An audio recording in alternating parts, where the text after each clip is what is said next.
The day had been bad from the very beginning, so Albina was in a bad mood, to say the least. She had overslept because she had had a fight with her sister-in-law the day before and had forgotten to set the alarm clock. For this reason, she had to lose her breakfast in the morning. She was in a hurry to get to work but got stuck in traffic for a long time. As a result of all these circumstances, she was almost an hour late for work. The employees of the fashion salon were as quiet as mice at the appearance of the owner because no one wanted to get under her hot hand. Only the chief economist dared to cross the threshold of Albina's office. She looked at her hostess with subservience and asked in an ingratiating tone, "Mrs. Albina, are you in trouble? You don't look like yourself today." Albina threw Snezhana a contemptuous glance. "And you're the last thing I need for the full experience. Enough with the wiggling.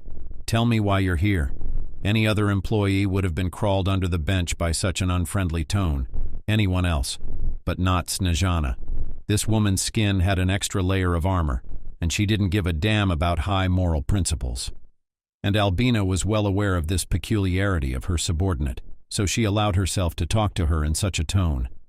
Snezhana was in no hurry to answer. She walked with a dignified gait to the table where the hostess was sitting. Then the visitor moved the table closer and made herself comfortable on it. Albina could not stand it. "You decided to test my patience?" The anger of the hostess did not cause her subordinate painful trepidation.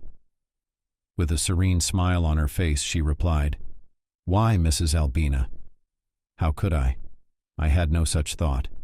It's just that you promised to come early yesterday because you had an appointment with one of our main suppliers." Albina rolled her eyes theatrically and then banged her fist on her forehead with all her might. "Oh, it's all gone completely out of my head. And where is this comrade? Has he already left?" Snezhana shrugged her shoulders. "What else could he do?" "He waited for you in the waiting room for half an hour, and then he left." Snezhana paused and waved her eyes expressively. "Mrs. Albina, he was very, very unhappy, and said that from now on he would only supply us with goods after prepayment." Albina pounded her fist on the tabletop. "What a bastard! He demands prepayment. He'd better watch the quality of his goods." The chief economist decided to announce the main news. "Yes, Mrs. Albina, I completely agree with you. The quality of the products has decreased a lot lately. But what choice do we have? That's why the suppliers are getting cocky. But about choice. If we show off, we'll be left without goods at all. I don't even want to imagine what kind of losses are waiting for us in that case." Albina thought for a few seconds. Then she asked, "Listen, Snezhana, and cannot somehow turn the situation in a positive way for us? You are the master of settling difficult cases. Tell this idiot to wait a bit." Snezhana shook her head vigorously. "No, Mrs. Albina, it will not work. This fellow is as stubborn as a donkey. He very insistently requires prepayment before delivery of goods. And now we have to pay not 30, but 50%. Albina, in a fit of indignation, launched a pen stand in the far corner of the office. Snezhana miraculously managed to dodge in time. Otherwise, the heavy object made of natural stone would have hit her in the head. The woman was so shocked that she forgot about the chain of command. She jumped up from her chair and yelled, "Hello, did you take a double dose of coffee this morning? You could have killed me." Albina only wrinkled her nose. "Don't exaggerate, and then you cannot kill you because you, like the Terminator, will be reborn again."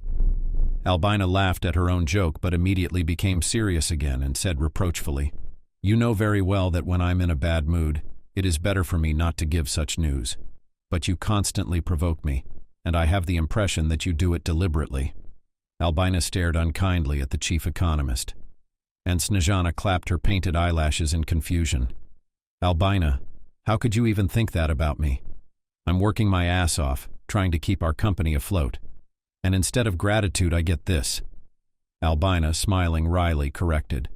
"First of all, not our company, but my company. You are almost my friend, but please do not confuse. Now let's move on to the second point. If this bad guy's yelling, we need to send him downstream. He's not our only supplier." Snezhana coughs modestly. "Others are making similar demands too, and I have a suspicion that they've all made a deal. So we have to find others. Snezhana, tell me, why do I pay you such a salary? Why do I keep a whole bunch of managers? Do something instead of sitting in a warm office." Albina was on fire. She wanted to tear and throw, but this impulse suddenly extinguished Snezhana. Albina, you can bang your head against the wall as much as you want, but no one will agree to supply goods without prepayment. I didn't want to upset you, but in addition to debts to suppliers, we, that is you, have debts on social payments and taxes, and this issue must be resolved urgently.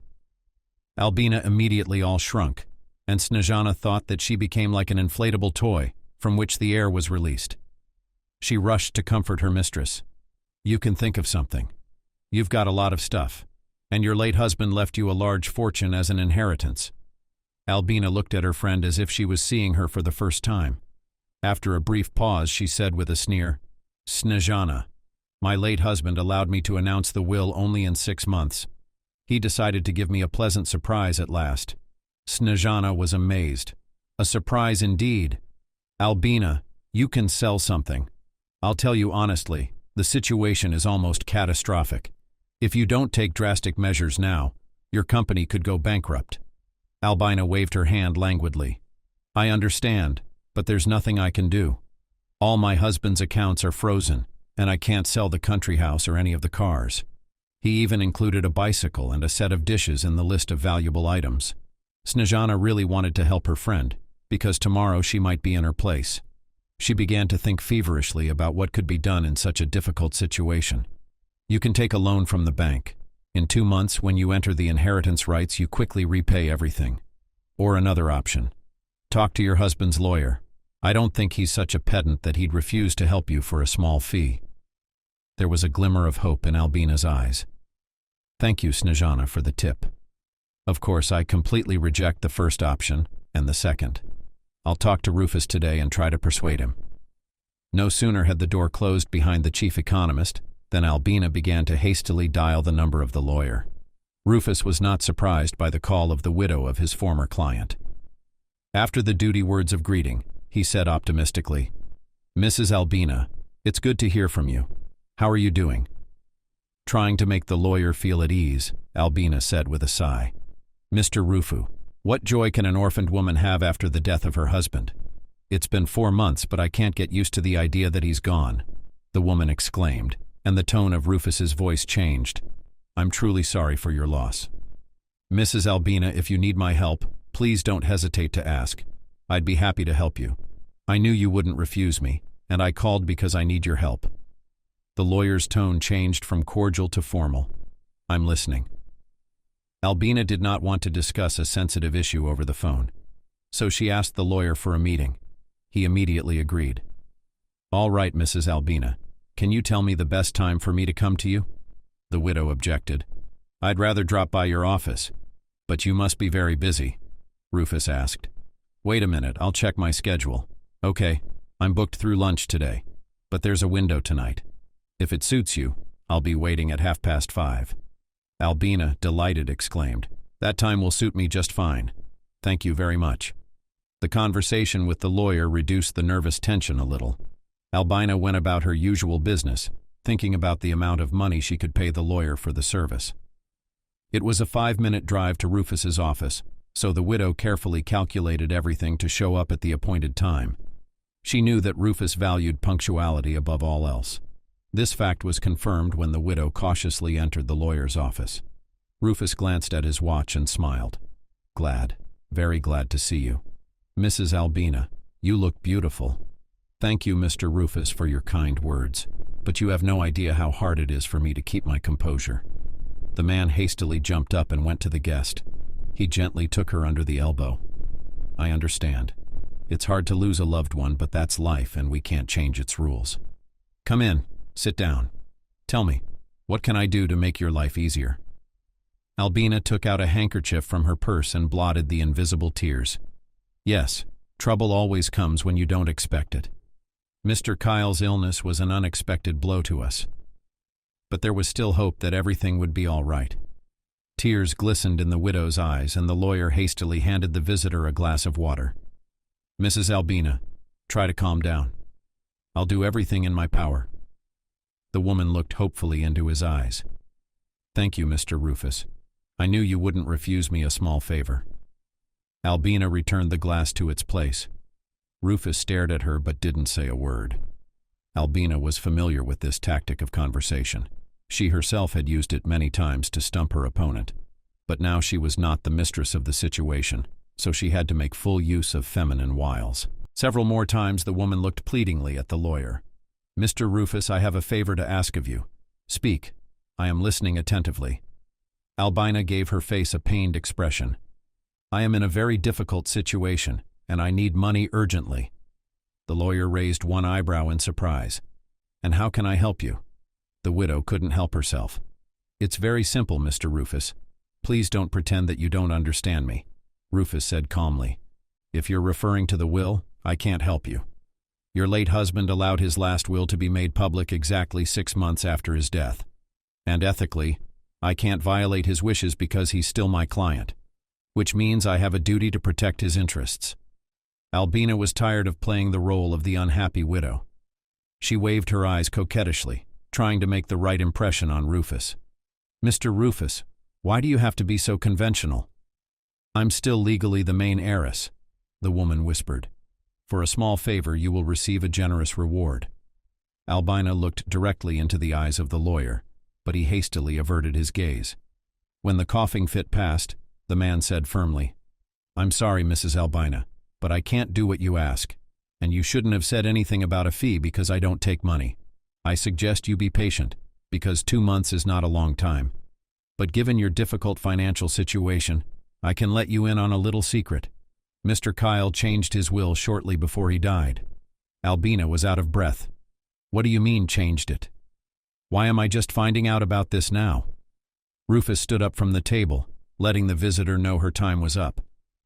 "I'm sorry, Mrs. Albina, but there's nothing more I can tell you. But I would advise you to be careful how you conduct your business." Rufus walked the widow to the door, expressing the hope that he would be glad to see her again in 2 months.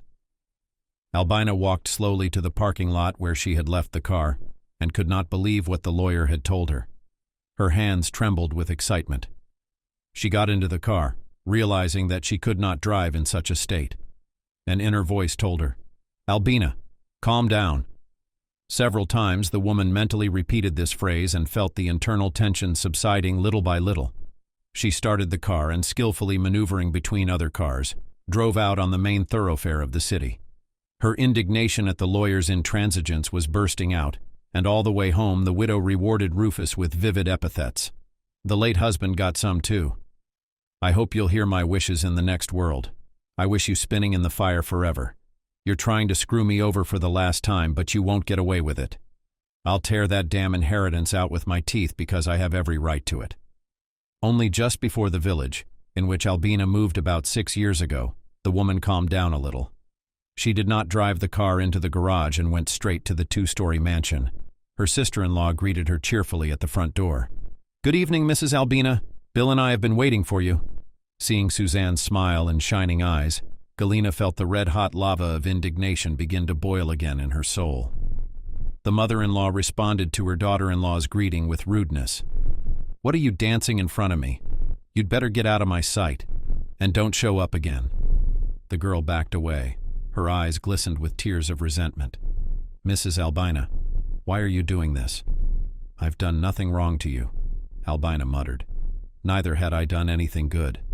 No sooner had Susanna disappeared than Bill appeared. The young man immediately began to reproach his mother. "Will you stop taking off on my wife? Oh, son, I see you've decided to become a champion of justice. Well, listen to your mother. I can't stand that chicken at all. And no matter how hard she tries, I won't change my attitude toward her. I don't like her." Bill lowered his head and asked, "Mom, at least don't show your disdain. I don't think that's hard, especially since Suzanne isn't guilty of anything in front of you." Albina only grinned. She hung her cloak in the closet and asked her son more gently, "Billy, I'm very tired today. Let's reschedule the relationship for tomorrow." The woman went into the richly furnished living room and sat down in the soft armchairs, but she didn't get a chance to rest, because not 5 minutes later her son reappeared in the room. Bill was rolling a set table in front of him. "Mom, your herbal tea and sandwiches. You probably haven't eaten anything today, hence your bad mood." Albina looked at her son incredulously. "Billy, tell me, why the sudden change? Yesterday you were afraid to make an unnecessary movement. Today I don't recognize you. By the way, that cart looks good on you. If you're out of work, you can be a waiter." Albina laughed. Bill saw in her laughter an unpleasant omen. "Mother, do you take pleasure in bullying others? First you humiliated my wife, now you're humiliating me?" Albina wiped away the tears that came out from laughter. "I'm sorry, son. I didn't mean to offend you, although I didn't say anything humiliating. After all, any sensible person should be ready for changes in life. And you know very well that such changes are not always pleasant. Besides, being a waiter is a lot better than sleeping in a train station. What's the point of all your predictions? I'm sick of it." The young man's face flashed with a torch and he began to shift from foot to foot. The mother knew her son too well not to realize that she had hurt him with her words. Setting aside her cup of tea, she asked, "I think I hit a 10. I can see from your running eyes that you're in trouble. Tell me what's wrong." That question caught the guy off guard. For a few minutes he rushed around the living room, cursing his own fate. Albina watched her offspring for a while, and then she shouted at him sternly, "Bill, do not flicker in front of my eyes. Tell me straight and clear what's the matter with you. And what's that got to do with Mr. Peter?" The young man stood still and stared at the dot over his mother's head. Then he sat down on the sofa with his arms around his head. "Mother, this is a real disaster. I didn't expect it to turn out like this. I wanted what was best for me, and Peter convinced me it was a good investment." For the second time in one day, Albina felt an attack of suffocation. In a broken voice, she asked, "Speak now. What have you done again?" Bill was afraid to look at his mother. "I authorized the transfer of a fairly large amount of money for the construction of an enterprise. But it turned out that this plant for the production of building materials exists only on paper." Albina exhaled. "Idiot." Bill began to make excuses. "But I didn't know it would turn out this way. And Mr. Peter assured me that everything would be fair." The mother repeated, "You idiot. How are you going to get out of this?" The young man grabbed his mother's hands and kissed them. "Mammy, you're not going to leave me in trouble. I urgently need a small amount to pay off the workers, otherwise they will roll me into the asphalt." Albina threw away her son's hands. "Tell me, what were you thinking when you decided to take this adventure? I have long been tormented by doubts that in your skull there are brains, and you are not able to think rationally, and time after time make inexcusable mistakes. First you married that scarecrow when you could have married Fiona. Now you've lost someone else's money." Bill tried to object. "Why other people's money? As far as I know, your husband and my stepfather have no close relatives. That means that very soon we will be able to come into inheritance rights." Albina yelled at his son. "You're dreaming." "I thought so too, but I was at Rufus's today, and he gave me a hint. Or rather, he hinted that Kyle had amended his will a few days before he died." "What kind of amendments?" There was a note of desperation in Bill's voice. Albina was on the verge of a breakdown herself. "That lawyer didn't say anything specific, but he was clearly mocking me, enjoying my confusion. I'm in serious trouble too. The suppliers changed the rules of the game, demanding a 50% advance payment, and I don't know where to get the money." My son asked uncertainly, "What if I sell one of the city apartments or my stepfather's car? It's idle anyway." Albina shook her head. "Neither deal would go through and all of Kyle's accounts are frozen. It won't be until 2 months from now that everything will be clear and understandable." There was a long pause, after which the woman bitterly concluded, "If you had listened to your mother, we wouldn't be on the brink of disaster." Bill exclaimed, "Mother, but I don't like Fiona. She's all about fun and socializing, but her parents have lots of money. I love Suzanne and I want to live with her all my life." Albina patted his son on the shoulder. "Son, it's a noble goal, but probably to achieve it you'll have to move from these choruses to the village hut. I believe that's where your wife's mom lives. She probably owns a few acres of land, and you will be till your old age to perch potatoes, so as not to die of hunger." Don't take offense at my harsh tone, but I said what I thought. Bill burned with the desire to defend himself and his wife, but could not find convincing words. While he was trying to gather his thoughts, Albina with difficulty rose and headed for her half of the house. At parting, she said regretfully, "I'm sorry, son, but I can't help you yet, because I'm in over my head. I guess I'll have to take out a loan from the bank to keep me going for a while." Soon the door slammed in the distance, but Bill was still standing in the middle of the spacious living room. The most contradictory thoughts collided in his head, but none of them suggested how to get out of the critical situation. Albina was sure that as soon as her head touched the pillow, all the problems would immediately recede and she would fall asleep. But as soon as she got into bed, familiar faces began to flash before her eyes. The lawyer, Snezhana, daughter-in-law. The woman threw aside the blanket with irritation. What the hell is this? I need to sleep so that tomorrow my head will be clearer. She lay down again, but remembered the lost look on her son's face and whispered, "He's not well enough as it is. He's not used to making his own decisions yet." He turned to his mother for help, and I didn't approve. I treated my own son worse than a stepmother, and I'm only living in this world for his sake. And all the sacrifices are only for the welfare of my son. Hot tears streamed down the woman's cheeks and she, clenching her teeth not to howl like a wounded tigress, went over in her memory episodes from her unhappy life. Albina grew up, as they say, in a prosperous family. Her father worked in the city administration, and her mother was the chief doctor at the children's hospital. Since her parents were constantly missing at work, and Albina had no grandparents, the girl was left to herself all day long. She learned about adult life quite early from school friends who had already tasted the forbidden fruit. Parents felt that their daughter is doing something wrong, only after her father accidentally saw her in the company of teenagers who behaved defiantly. The youths inappropriately molested passers-by, swearing. And not only boys and girls, including the official's daughter, behaved swaggeringly. Mr. J was numb with shock at first, but quickly recovered. The confusion was replaced by rage, and the man shooed the teenagers away and ordered his daughter to go home quickly, and then we'd talk. Albina smiled stupidly. Her friends laughed at the girl. The girl glanced unhappily at her father. "Dad, don't embarrass me, please. You go and I'll be there soon." Mr. J shouted at his daughter. "No, you come with me. If I ever see you dressed like that with those scumbags again, you're going to stay home." The teenagers chirped in unison. "Daddy's little girl, where's your coolness?" Jay gave the crowd of youths a wicked look and grabbed his daughter's hand and dragged her toward the car. Albina struggled, trying to break free. At one point, the girl exhaled air with force. Jay was horrified. "Not only are you dressed like a street girl, but you stink of booze. No, I'm going to stop it. From tomorrow, you don't leave the house without my permission." Jay was used to keeping his promises. He'd literally locked his daughter away, and Albina would never be able to see her friends again. She did not want to put up with the situation of a prisoner, and was very worried about not being able to see her friends. One day the girl decided to break her imprisonment by escaping. After a short thought, she found the most proven way. But to descend from the 6th floor on the bound sheets, she was prevented by her father, who returned earlier than usual. When he saw this picture, shouted at his daughter, "That's it, Albina. You don't want to do it the hard way? Then I'll do it the hard way."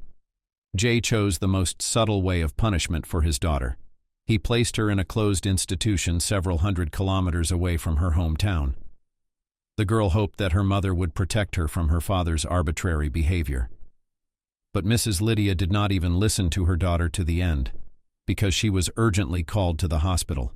She threw her arms around her. "Albina, it's all your own fault. You jumped and jumped and jumped.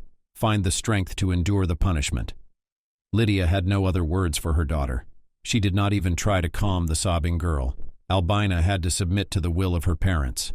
But from that day she hated them fiercely. In the gymnasium of the closed type studied the same problem girls like Albina. That's why conflicts and fights were commonplace.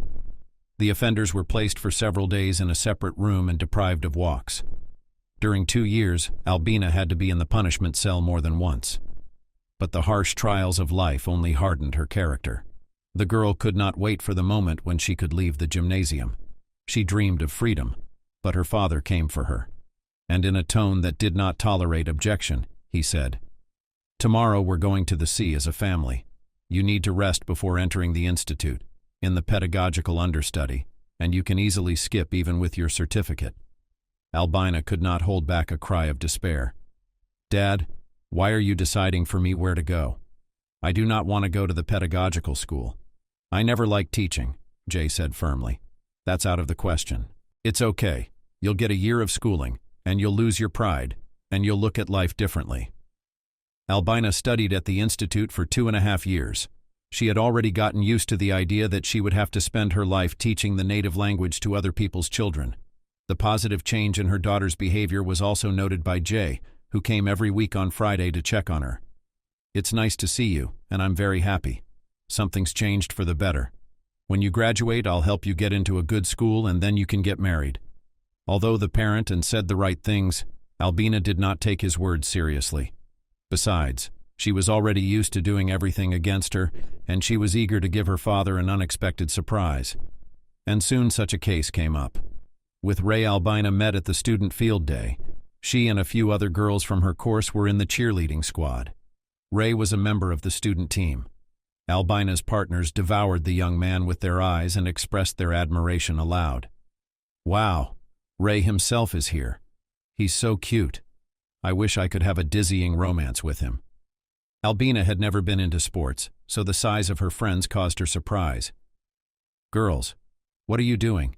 In my opinion, there is nothing special about this guy." One of the girls looked at her in bewilderment. "What are you doing?" "That's Ray himself, the most titled gymnast." The girl snorted contemptuously. If only there were someone to be crazy about. The Olympics lasted a whole week, and all 7 days the cheerleaders had the fans on fire. The stands were buzzing, and it was hard to understand for whom the spectators were cheering more, for the athletes defending the honor of their schools, or for the girls who could be released on the podium. Before the closing ceremony, Ray himself unexpectedly approached Albina. He stared at the girl for a while and then said, "I've been watching you all week. I've been watching you all week, and I'll be honest, it's been a pleasure. And I want to believe that beauty will one day save the world from an imminent catastrophe." The girl was confused and did not know what to say to such a bright compliment. Ray realized the impression he had made on the student, but he was an experienced heartbreaker and knew how to win the heart. A disarming smile followed, and Albina stopped feeling the hard surface beneath her feet. Ray touched her hand gently. "I see I have embarrassed you. Forgive me, and do not refuse me a small favor," the girl asked in an agitated voice. "What favor? How can I help you?" Ray switched to a business-like tone. "I guess you know that tomorrow is the closing ceremony of the Spartakiad." Albina nodded in agreement. Ray continued the ceremony of awarding prizes and valuable gifts. "We need 2 girls. You are a very bright girl. I hope you won't refuse to help us." Albina waited for a few seconds before saying, "Okay, I'll do it." Albina and another girl from the cheerleading squad brought out flowers and gifts to the applause of the audience. They did their mission perfectly, so Ray invited them to an expensive restaurant after the event. All evening he paid attention only to Albina. Classmates burned with envy when they learned that Albina was dating a gymnast. Sincerity Ray, especially his incomparable smile, bribed the girl, and soon she realized that she was in love with him. Ray also did not hide his feelings and lavished the girl with expensive gifts. Albina was not alarmed by the fact that he was already married and had a daughter from his first marriage. She waited impatiently for him to offer her hand and heart, and that day had come. Ray managed to impress his chosen one when, sitting down on one knee, presented her with an elegant diamond ring. "Albina, I will not be verbose. I will say simply, marry me." That evening it seemed to the girl that the stars were winking at her from the sky, and nightingales were dedicating their songs to her alone. It was a moment of true happiness. In order not to destroy it, she decided not to tell her parents about the upcoming wedding. But very soon it turned out that in the ring given by the groom sparkled not a diamond, but a fake. Albina's happiness also turned out to be fake. Only after the wedding Albina learned that her husband did not by his own free will left the big sport. He was forced to do this because he was fond of strong hot drinks.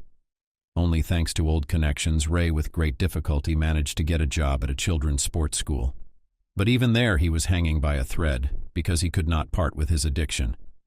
But in this situation, he blamed not himself, but others. "Albina, you have no idea what evil creatures surround me." And envy, the lowest human feeling. At first Albina believed her husband and very sorry for him, but soon she realized that all the talk about the conspiracy, This is just a figment of a sick imagination of a man. Many times she tried to dispel this myth, but Ray did not want to listen to her. I thought you'd understand me, but you're in on it. You're as scum as those who slander my name. The young woman's life became a real nightmare. She had to drop out of college because her husband was jealous of her every pillar. He demanded from her complete obedience, and when he got drunk, let go to the fists. Albina began to think about leaving her alcoholic husband, but to fulfill the plan prevented pregnancy. When Ray found out they were having a son, he made Albina a vow. That's it. I've decided I won't drink another drop. You'll see. I'll be a good father. She believed him again. But her husband stuck to his healthy lifestyle for a little over 5 years, and then he snapped again. He was kicked out of sports school and went to unload railroad cars. But the man spent almost all the money he earned on booze. He would come home in a semi-conscious state, and in the morning he would demand beer money from his wife. You have no idea how my pipes are burning. The woman was crying in despair. Ray, we don't have money for bread and you're asking for beer. Billy will soon be barefoot because there's no money to buy him new shoes. Ray couldn't stand being refused. He'd get violent and start insulting his wife. And you're telling me this is my fault? Have you ever wondered why I drink? It's because I'm sick of you whining. You're disgusting to look at. You look like an old mold. Often such scenes took place in front of little Bill's eyes. One day the kindergarten teacher asked him, Mrs. Albina, what is your family situation? The woman was surprised. Why do you want to know? Because your boy has become very wooden. He can cry out of the blue. He's always trying to hide, doesn't want to play with the other kids. He's clearly being negatively influenced. But since we have a favorable atmosphere in the kindergarten, it means that the reason lies in the family. Albina had nothing to object, so she silently listened to the teacher's claims. At the end of the conversation, the teacher advised, children at this age have a very fragile psyche, so you should consult a specialist. Concerned about her son's health, the mother asked, what kind of specialist? The teacher rolled her eyes. A child psychiatrist. Albina felt her eyes watering and barely had time to lean against the door. Was Billa really so bad that he needed a psychiatrist? The teacher realized that she had jumped to conclusions and tried to reassure the mother of her pupil. Mrs. Albina, you don't have to take everything so personally. Believe me, in my experience, there's no family that doesn't have problems with their kids. And there's nothing wrong with the fact that I recommended you consult a psychiatrist. A good specialist will help you, I'm sure. That evening, Albina realized that something urgently needed to change in her life. When she and her son returned home, the head of the family was already in a drunken frenzy. His incoherent speech was dominated by reproaches to his wife and insults. The woman did not answer him. She quickly gathered her son's things and her own belongings. Ray was surprised by his wife's actions. Ray, this can't go on like this. I'm leaving you. The man tried to get up, but an unknown force threw him back on the couch. Albina and her son left her husband's apartment and breathed a sigh of relief. When they were walking to the bus stop, the boy asked, Mom, where are we going to live now? She optimistically said, We'll go to Grandma and Grandpa's. Bill was delighted with this news, and he began to ask his mother about relatives he had never seen before. Albina was very anxious before calling at her parents' apartment. In her soul there was hope that all the troubles and misunderstandings remained in the past. But those hopes were immediately shattered by her father's cold stare. Jay opened the door but did not hurry to let the guests in. He stared at his daughter for a long moment, then asked with a sneer, What? You're so hot in one place that you're thinking about your parents? Her mother appeared in the hallway. Lydia tried to portray on her face sincere joy, but she was a bad actress, so her pathetic exclamations in this situation seemed inappropriate. Albina is here. And who's that with you? Is that our grandson? Jay, why do you keep your dear guests on the doorstep? Daughter, come on in. The woman tried to squeeze through the door, but Jay gave his wife a stern look and said, Where did you see your daughter? She's been living without us for years. Suddenly she remembered she had a mother and father. Lightning flashed from the father's eyes, flying toward his daughter and grandson. Bill hid behind his mother's back and from there looked fearfully at his grandfather. Lydia tried to talk her spouse down. Jay, you can't do this. They are tired from the road. Let them rest. and tomorrow you will say everything you think." Albina was also waiting for the denouement, but suddenly she felt her son's hand trembling. She looked into the boy's eyes, and there was fear hiding there. A thought flashed through her mind. "Albina, run away quickly from here. Stop crippling the child's psyche. Your father is no better than your husband." Out loud, she said with a sneer, "Thank you, Daddy, for the warm welcome. You can live and enjoy yourselves. I'll never bother you again. Never again." They ran down the stairs, hurrying to leave the house where they did not want to be seen. In her heart, Albina still hoped that her mother would stand up for them, run after her daughter and grandson. But Lydia did not dare to disobey her husband's orders. "Don't you dare follow her. Let her go." Her father's voice echoed through the entryway.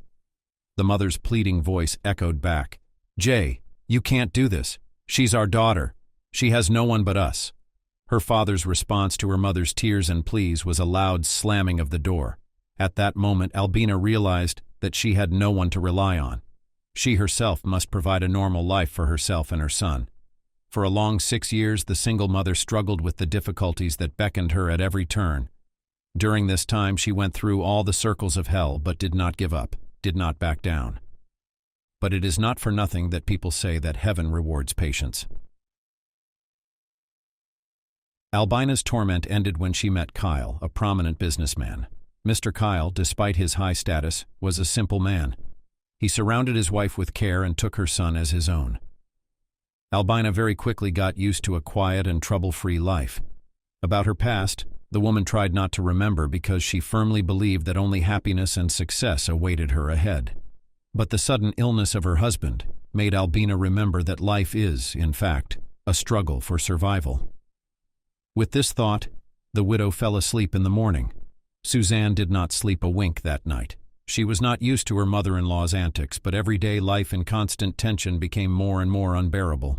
The only thing that now, after Kyle's death, kept the girl in the rich house was love. Suzanne loved Bill with all her heart and forgave him his insecurities, his unwillingness to resist his mother's influence and other weaknesses. Despite the fact that her husband's parents from the first day of their life together treated her with emphasized disdain, she patiently waited for her time. True, shortly before his death, Kyle had changed his attitude to the girl, and for good reason. But there was more to come. Very soon, the moment of truth would come, and Suzanne was already mentally imagining how surprised her hated mother-in-law would be when she learned the truth. The young woman sighed and, trying not to wake her husband, ducked out from under the covers. Bill muttered in a sleepy voice. "Why did you jump up in the middle of the night?" Suzanne said affectionately. "Sleep. I'm only drinking water now, because my mouth is all dry." The man fell asleep again. Suzanne tiptoed into the next room, which her husband had turned into his office. Trying not to make any noise, she turned on the computer and with close attention began to study reviews of customers about the products of the salon, the owner of which was her mother-in-law.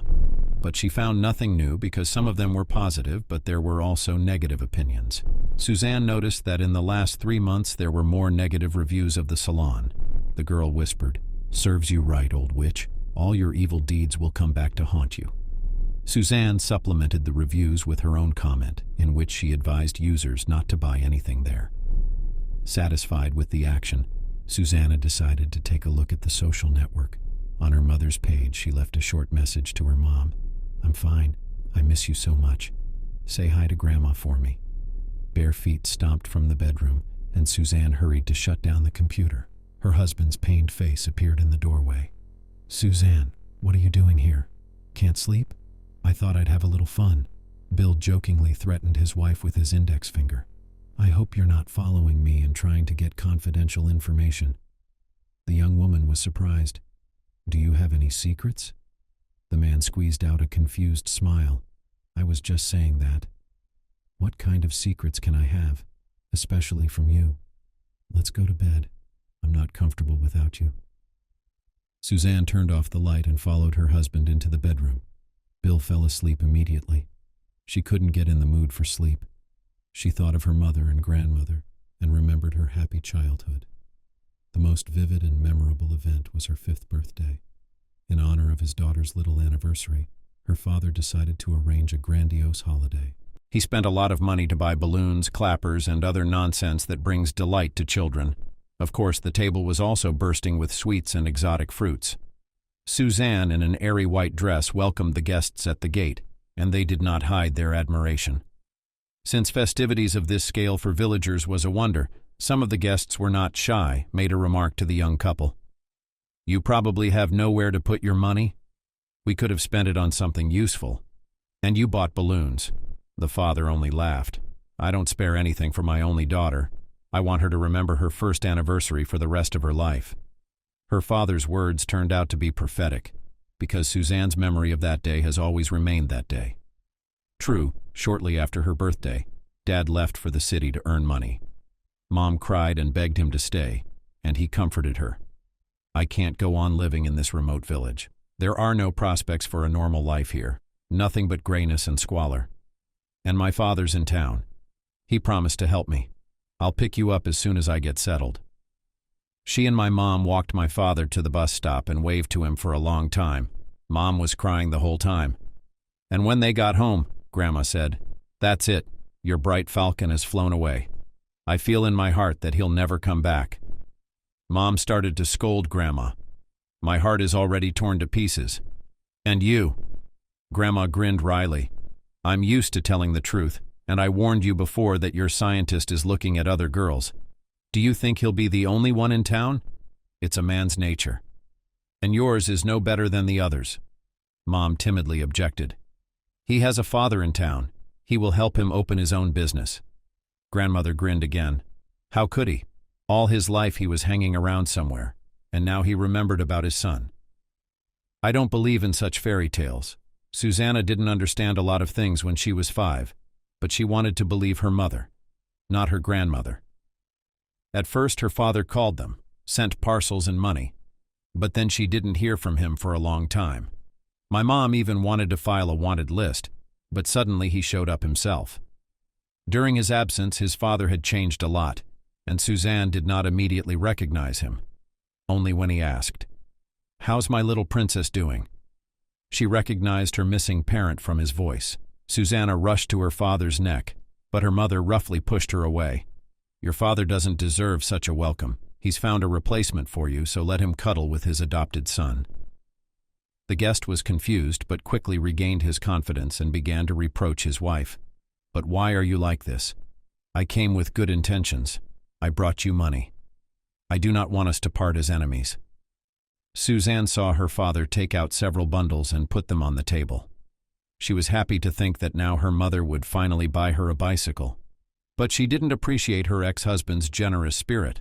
She grabbed the packs and threw them right in her father's face. The paper on the packages burst, and the bills flew across the room. It was a mesmerizing sight, and the girl watched with delight as multicolored papers after a smooth flight fell to the floor. She exclaimed, "They are like wrappers." Mom angrily sneered. "Daughter, very much like that. Tell your daddy we don't want his papers." Susanna didn't want her daddy to leave, so she didn't follow her mother's orders. She huddled in the far corner of the room and waited anxiously to see what would happen next. Her father did not collect the money. He looked sadly at Mom and said quietly, "You shouldn't do that." "At least think of our daughter," Mom shouted. "You don't have a daughter. You betrayed her, and she'll never forgive you for that. Get out and never come back." The father quietly left the house. She watched with tears in her eyes as he walked slowly to the wicket. Soon her grandmother came running and shouted at her mother, "Why are you acting so unapproachable? Take the money while they're giving it to you." Grandma collected all the bills from the floor and put them neatly in a plastic bag. "Hide it somewhere far away. Suzanne will have to go to school." Mom didn't even ah. Then Grandma, waving her hand, took the bag of money and winked at her granddaughter. She said, "Then I'll hide it until better times. And you, Susanna, remember that there is no offense that cannot be forgiven. Your father may be a bastard, but he won't give up on you." Dad never showed up again. Susanna's mother suffered for a short time and remarried soon after the official divorce. Susanna could not and would not accept her stepfather. Her defiance angered her mother. Grandmother again had to intervene.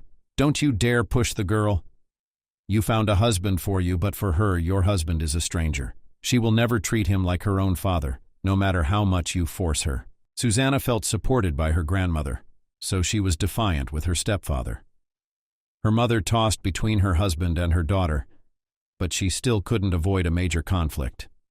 Suzanne was in 7th grade when it happened. The girl has always been very active in the community and agreed to organize a 2-day camping trip. Not far from their village during the War of Independence, one of the most iconic battles took place. The idea to visit these places was suggested by the class teacher, and all the children liked it. Suzanne ran home at full speed and told her mother from the doorstep, "We're going camping with the class on Saturday with an overnight stay. Can I take the tent?" Mom did not share her daughter's joy. "First of all, you should have asked my permission for such a dubious event. You're only 14, and I'm against camping. And about the tent, you should ask Zach, since it's his property." Having been essentially refused, the girl almost cried. "Mom, everyone will laugh at me." "We had a deal," Mom screamed, "and I said no. No camping." Suzanne screamed too. "Well, you and Zach can choke on that tent. I'm going to go live with my grandmother because she loves me." The mother's husband heard the screams and decided that he had every right to intervene in the dispute between mother and daughter. But his appearance only aggravated the situation, and Suzanne, loudly slamming the door, went to her grandmother. In the evening, the mother cooled down and began to demand that her daughter come home. But Grandma pulled her back. "When you have a healthy environment in your house, then Suzanne will come back. Until then, let her stay with me." Then she and her mother reconciled, but Suzanne still stayed at her grandmother's house. It was during that period that she began to think that she should find her birth father. Of course, the girl did not share her plans with anyone. Even her grandmother, she could not trust this secret. After graduating from high school, Suzanne entered medical school, but she did not forget about her intention to find her father. The girl tried to get information through social networks, but there was no information. The girl was almost desperate. Suddenly she remembered about her grandfather, whom she had never seen in her life. So she managed to find a thread, which later led her to the trail of her own father. Suzanne never believed in fate. The girls at medical school told many amazing stories of people meeting after 10 years of separation. Suzanne enjoyed listening to such stories, but thought they were the storyteller's fantasy. Soon after receiving her degree in nursing and general nursing, she experienced firsthand that someone from above was in charge of people's lives. Although her mother and grandmother hoped for Suzanne's return to her native village because medics in the backwoods were very much needed, the college graduate went to the regional center, where her grandfather Edward once lived. From the first steps, she was met with failure. At the address she had on hand, such a person did not live. The girl began to ask her neighbors, but they all just shrugged their shoulders. "It's the first time I've heard of it," one grandmother rightly remarked. "Little girl, oligarchs don't live in such houses.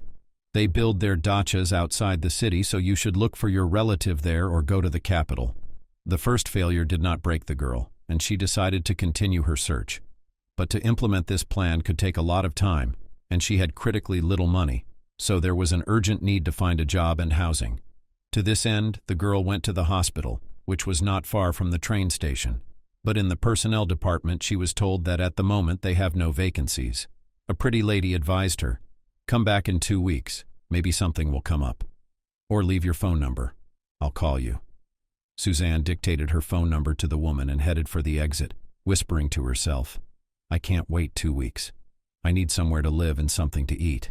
As she was overcome with unpleasant feelings, she didn't pay attention to what was going on around her, and inadvertently bumped into a guy who had just gotten off the elevator. The young man was indignant. "Young lady, could you be more careful?" Suzanne began to hastily apologize. "I'm sorry, I didn't mean to. I was just thinking a little and didn't notice you." The guy still said in the same disgruntled tone, "This is a hospital. This is where sick people come for help. You should be thinking somewhere else." Suzanne let out a heavy sigh. "I'd love to, but trouble doesn't pick a place." He looked at the girl with interest. "Are you in trouble?" She forced out a wry smile. "Yes, I'm a recent medical school graduate, and now I'm actively looking for a job. I was hoping to find something here, but they told me to come back in a couple weeks. Thank goodness there is more than one hospital in this town. Hopefully I'll have better luck elsewhere." The young man has perked up. "Are you a nurse?" The young woman confirmed the qualifications with a nod of her head, and the young man glowed as if he'd heard the good news. God sent you to me. In a flurry of feelings, the guy tried to hug the girl by the shoulders, but he realized in time, I'm sorry, I'm a little out of it. My stepfather is ill. He was recently diagnosed with cancer. He was treated at this hospital and now he's at home and needs personalized care. Suzanne immediately felt sympathy for this handsome guy. Don't be so upset at once. Modern medicine has made great strides today, and many patients make a full recovery. The young man interrupted the girl. Thank you for your kind words. We do not have such a case. Just now the doctor told me that the process has taken irreversible currents. That means there's little hope for a positive outcome. So the only thing my mom and I can do for our loved one is to ease the last days or month of his life. Suzanne asked cautiously. I sincerely sympathize with you, but I don't understand what this has to do with me. The young man stared at her in surprise. What does it have to do with you?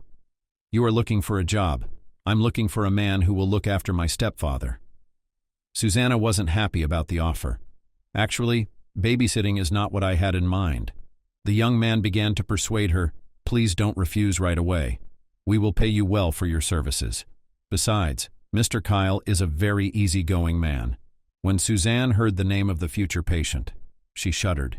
She quietly asked again, Mr. Kyle? The young man began to nod cheerfully. Yes, Albina.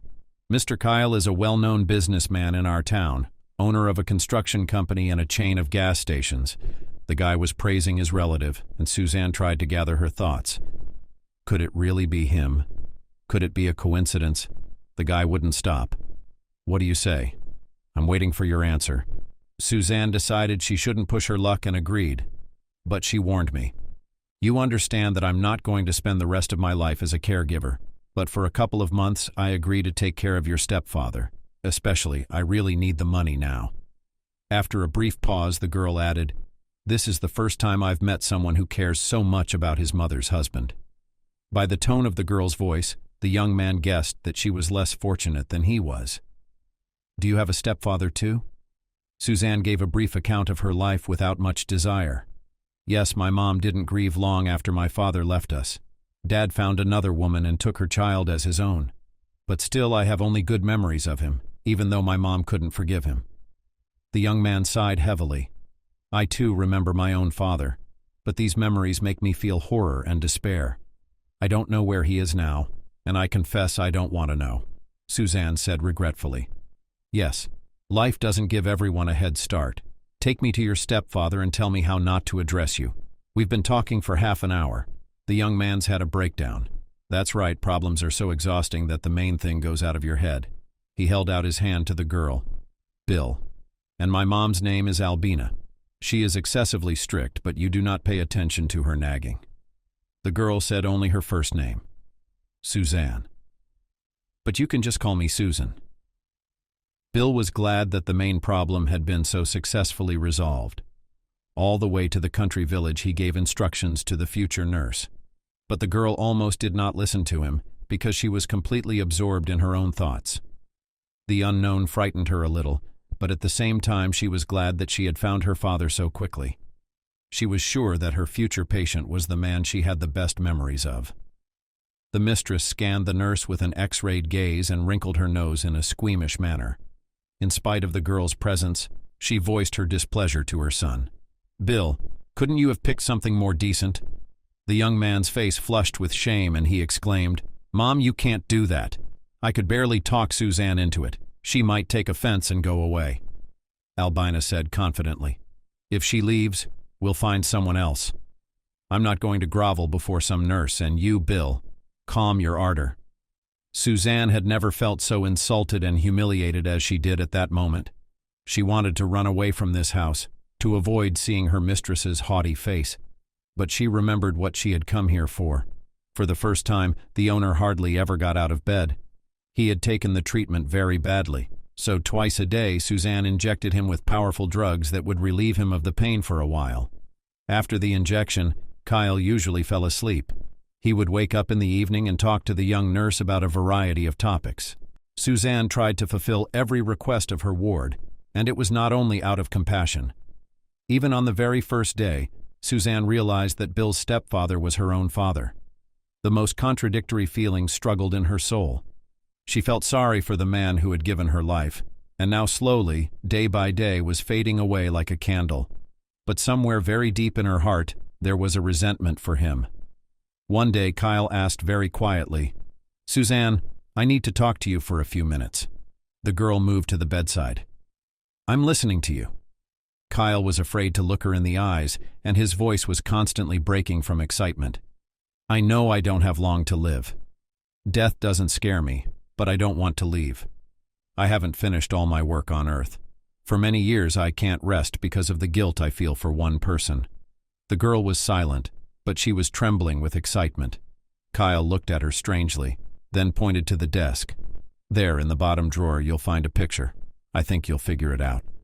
The girl rushed to the desk and almost lost her senses when she found a photograph under a pile of papers.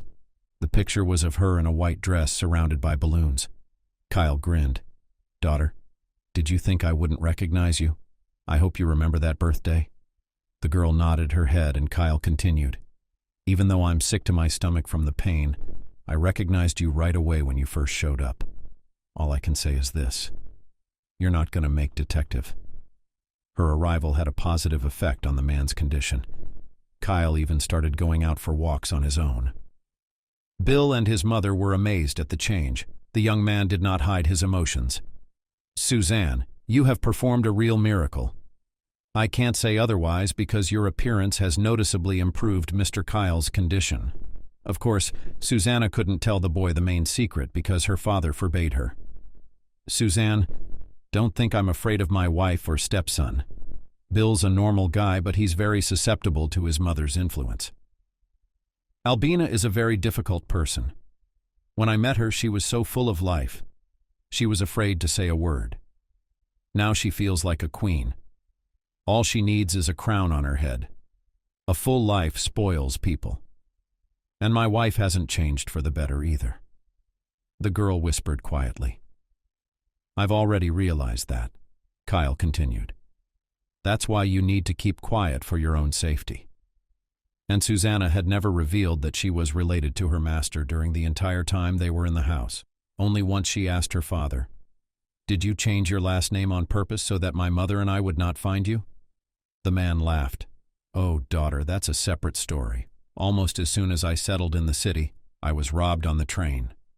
I went to my father's dacha, and I don't even know at what moment my bag was cut off. There wasn't much money in it, but I had to run around and restore my documents. I did not immediately notice the mistake in my passport. It was also repeated in my military ticket and other documents. Of course, I should have changed everything, but I realized what red tape it was and changed my mind. And now there's no point in changing anything. My days are numbered. I realize that." The man grinned bitterly. "I'm no longer needed on this earth. It's time to go." After that conversation, Suzanne cried all evening. Bill noticed right away that she was in a bad mood. "Suzanne, I'm not going to ask you why you're sad, but I'm willing to cheer you up." Bill repeatedly made her signs of attention, and the girl willingly accepted his advances. But this time his kind tone irritated her. "Bill, I wonder how you can improve my mood." A disarming smile appeared on the young man's face. "I could take you into town. There's a lot of entertainment there." The girl interrupted him. "I can't leave Mr. Kyle. Besides, restaurants and discos have never appealed to me. I grew up in the countryside, and there people are used to work, not to have fun for no reason." Bill was not offended by the girl's categorical refusal. He asked with a smile, "Will you introduce me to village life?" Susanna was surprised. "Bill, why? You have everything. Why do you want to go to the country? I just want to get to know you better." This revelation could be considered a confession. Suzanne promised the boy that at the first opportunity she would introduce him to her mother and grandmother. The young man did not wait for the day to come, and one spring evening asked Suzanne to become his wife. The girl was not surprised because she expected such words from him. Since a noisy wedding was out of the question, the young people decided to sign, and then modestly celebrate this event in the home circle. When they arrived at the mansion, Albina, with a disgruntled face, met them at the front door. First, she lashed out at Suzanne. "Sweetie, Aren't you taking this a little too far? You were hired to work in a decent house, and what do? Bill decided to make it clear at once. Mom, please don't yell at my wife. From surprise, Albina's legs jerked to her knees. She began to breathe frequently and clutched at her heart. Bill, can you joke with your mother like that? I'm not joking. Here's the marriage certificate. The young man showed his mother the document. Except for sobs, they heard nothing else. Albina closed herself in her room and only left the shelter the next morning.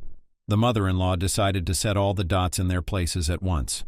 Without dignifying her son with a glance, she said to her daughter-in-law, "Don't expect a sweet life or my leniency. My son has made a mistake and he will realize it very soon. But I will not interfere." The woman chuckled nervously. "I will not interfere in your family life. Life will put things in their proper place. But you try to keep out of my sight. And remember, you're not here and you'll never be your own." Having said all that, Albina left. Bill put his arm around his wife. "Don't worry, it'll all work out in time." Kyle wasn't happy when he found out about the secret marriage either. "Suzanne, you shouldn't have done that. Bill is a very weak man. He'll be hard for you to deal with." My father said nothing more. But after this event, he became very weak and refused to go out. His condition worsened every day, so Suzanne almost never left his room. The girl was on duty at the bedside both day and night. Her eyes were wet with tears, because it was unbearably painful to watch her father getting weaker by the minute. One day in the middle of the night, Kyle called out to the girl, "Suzanne, come to me." She ran over to the patient's bedside. "Do you need a painkiller shot?" The man smiled with difficulty. He touched the girl's hand. "You're very kind. You'll make a good doctor." The girl grinned. "I'm just a nurse. I don't plan to continue my studies yet." Kyle stroked her hand. "You're still young, and you have everything ahead of you. But that's not what I'm talking about right now. I wanted to tell you something else. When you showed up at this house, I decided to change my will. I didn't want my own daughter to need anything. The lawyer has drawn up the paperwork, and 6 months after I die, he'll announce the decision. I know my wife is looking forward to taking possession of everything, but she never became a close person to me." Such a long monologue robbed the sick man of his last strength. He leaned back on the pillow and closed his eyes. 2 days later, Kyle passed away. After his funeral, Albina attempted to drive her sister-in-law out of the house, but Bill stood up for his wife. Then Mrs. Albina took a wait-and-see attitude. Because 6 months is not such a long time, you can be patient. True, she did not think that after her husband's death she would be in trouble. As Albina did not try, she with great difficulty managed to settle financial problems. And the rescue operation did not do without Snezhana's active participation. A few days after Albina's visit to the lawyer, Snezhana ran to her office and began to lay out. "I found a man who is ready to help you. And he doesn't demand anything in return. He wants the salon to undertake to advertise and sell the products of his company." Albina asked incredulously, "Is that all?" Snezhana nodded her head vigorously. "That's it," Albina admitted. "I don't like it. The late Kyle once told me that this is what they do in a raider takeover. First they promise a gullible businessman a lot, even give him money. But before you know it, your business is in the wrong hands."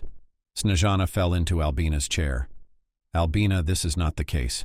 I know this man, and I'm as sure of him as I am of myself. If he has any secret intentions, they most likely concern you or your son." Albina grinned. "Snezhana, don't try my patience. Spit it out. Who is this secret benefactor?" The friend said with a gasp. "It is Mr. Shane himself."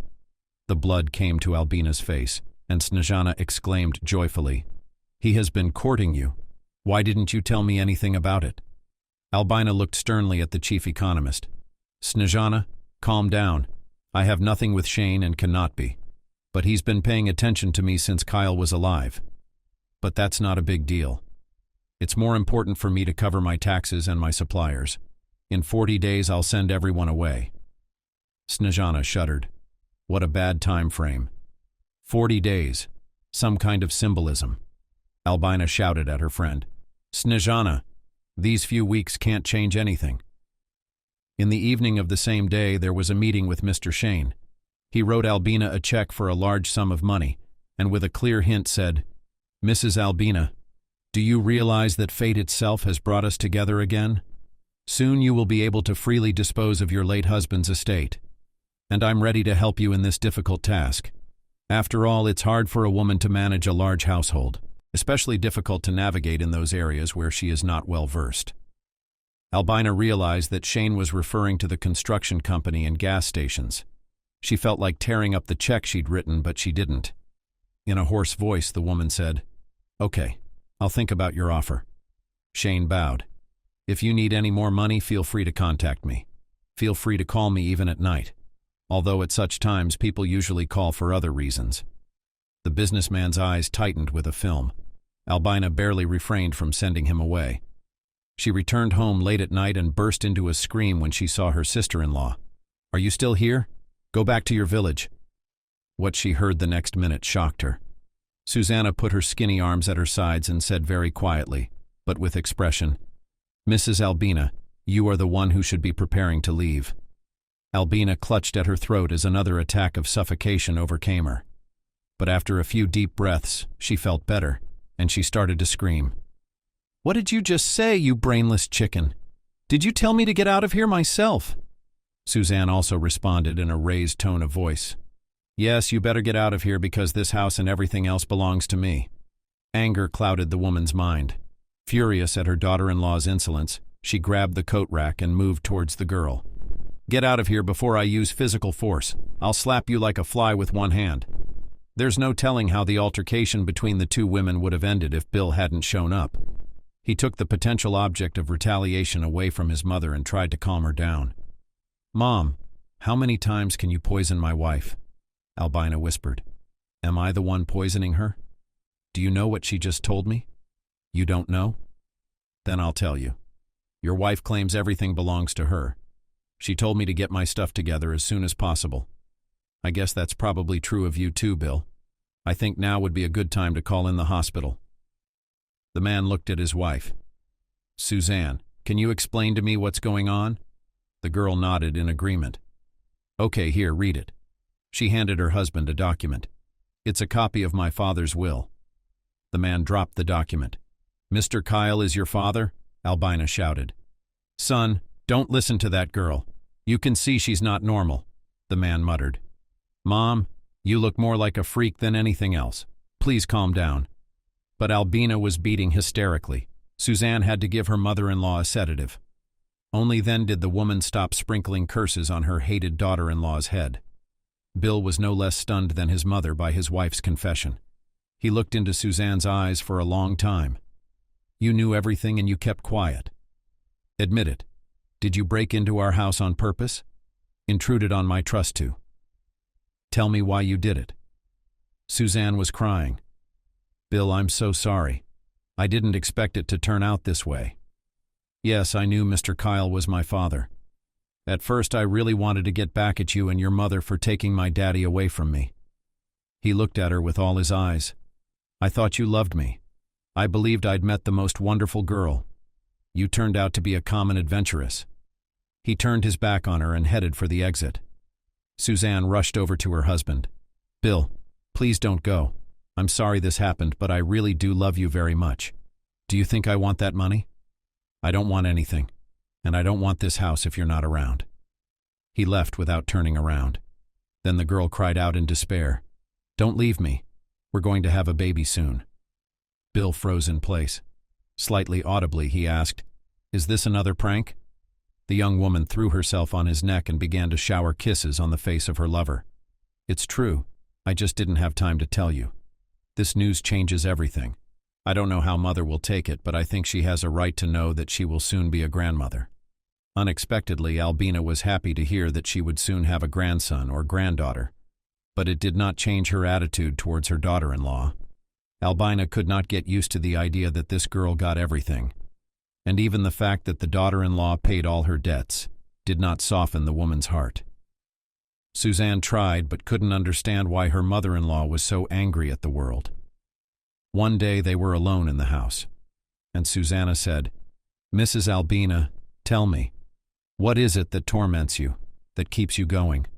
And Mrs. Albina told all about her parents, about her failed marriage, about how she wanted to marry her only son to Mr. Shane's daughter Fiona. After listening to her mother-in-law's confession, Suzanne hugged her and called her mom for the first time. "Mom, you need to visit your parents immediately. If you want, I'll go with you." Mr. J was reading a newspaper when a bird that had accidentally flown into the 8th floor window began beating on the window. He took a break from reading and asked his wife, "Lydia, why are the birds banging on the window?" The woman took off her glasses. "Since when did you start believing in omens?"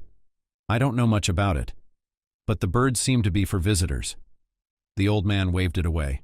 "What guests? When you and I retired, they forgot all about us." Before Jay could finish his sentence, the doorbell rang, and the man clutched his heart. "Lydia, I'm afraid of something. Go open the door yourself." The woman rushed into the hallway, and soon she was shouting loudly, "Jay, come here. Albina's here." He was afraid his heart could not bear such joy. Jay hugged his daughter and whispered, "Forgive me. My mother and I have been looking forward to seeing you." "I'm sorry." Albina was crying too, leaning into her father's shoulder. "I'm sorry too, Daddy. I'm sorry. I didn't think I'd be so bad without you."